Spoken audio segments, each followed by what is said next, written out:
لا تتصور حتى اللي يعيش بأرقى أقسام الحياة هو تلقى ماخذ حصة من الألم.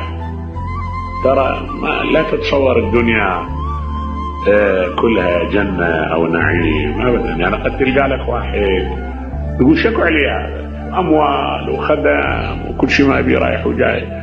أنت إذا تدور عنه تبحث عنه تشوف حتما ماخذ حصة من الألم، حصة النفسية ماخذها من الألم وأنت ما تشعر بها. ولا بد، لأن الله عز وجل ما خلق الحياة دار راحة أبدا، ما خلق دار راحة.